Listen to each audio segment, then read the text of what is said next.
Every summer, GCSEs and A-level results are announced, and for the last 30 years, girls have consistently outperformed boys. Most national newspapers and the educational press carry headlines about boys failing. As Claire has detailed, this is around 10%, but the commentators make this difference and expand it to all boy. By the time they get to solutions, they want more male role models, make the school environment less female, make teaching styles more practical, or change literature options that are more boy-friendly. This common expansion to all boys is a mistake. We do not have an all-boy problem. We have a significant but a some-boy problem. If we look at the top 20% of achievers, we will find almost equal numbers of boys and girls. These boys are doing very well. It's when we look at the bottom 20%, we find 3/4 of these are boys, and boys also make up 2/3 of the bottom 40%. Instead of moving from the overall statistics to the problem being all boys, the first part of the challenge is to identify the smaller but significant number of boys who are in the bottom 20%. The second part of the challenge is to target boys at the much earlier stage than 14 to 16 years, as is currently the school's approach. The gap between boys and girls exists as children come into school at 4 years, at both SATs levels, GCSEs and A levels. And while the percentage fluctuates a little, it is always there.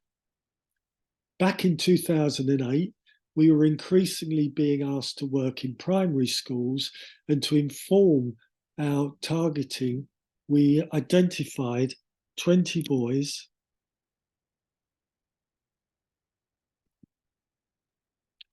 who were underachieving by year 6, and track them back to reception to see if we could identify characteristics as they came into school that would contribute to their underachievement.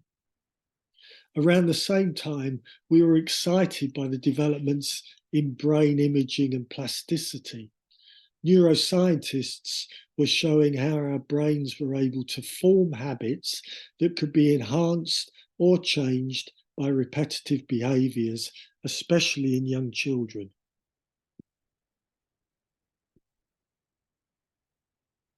This process meant that previous ideas about nature, such as children being born with a boy or a girl brain, and even how personality develops, were being questioned.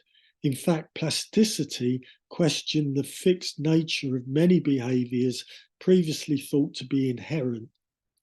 The loss of an arm, for example, leads to a period where the brain continues to message the hand and feelings return to the brain. After a number of months, the brain adapts to the loss and stops sending messages to the hand. This refurnishing of the brain opens up the possibility of previously thought of fixed behaviours being changed. Our view at the time was that if we could identify characteristics that contributed to underachievement, we could use plasticity to enhance or reduce these behaviours. By using teachers' reports and assessments from reception to year 6, we were able to identify common characteristics in the 20 year 6 boys who were underachieving.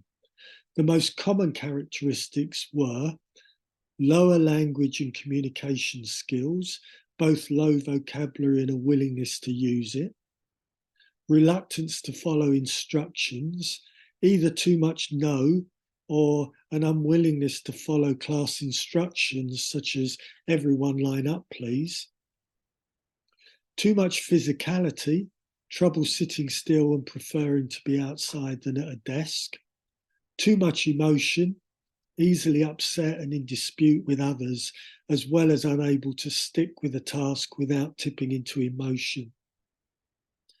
low social skills, usually as a result of low language and high emotion, and often compounded by other children not wanting to play with them. And lastly, little interest in carpet or desk learning, usually as a result of too much physicality, too much no, and low language. We also noticed that boys with these characteristics progress through primary school in a jerky fashion.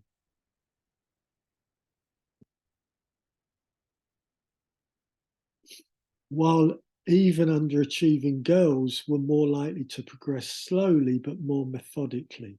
So, for example, some boys with these characteristics may get to year one and have a teacher who gets them to focus more, and they may make good progress. But in year two, they may make very little progress. This suggests that schools in some years were able to manage their behaviour more effectively, but not consistently. These 5 characteristics have been our primary focus for the last 15 years. In our schools, we identify boys and girls, but predominantly boys, who have these characteristics through observation and teacher conversations, meet with parents, and give both parents and teacher approaches to change the behaviour using brain plasticity as our major tool. 10 minutes is not enough to outline the project's approach, but you can find more detail to the project's approach, but you can find more detail of this on our website, and also the independent evaluation carried out in year 3. I focused on what sits behind this project because experience tells us that unless we identify the boys who show up in the statistics as underachieving, then we are at risk of continuing to make the mistake of approaching this as a boy issue instead of a some boy issue. Our experience also says that this is an issue that can be addressed long before boys are approaching GCSE, when the habits have become much more entrenched and therefore more difficult to address.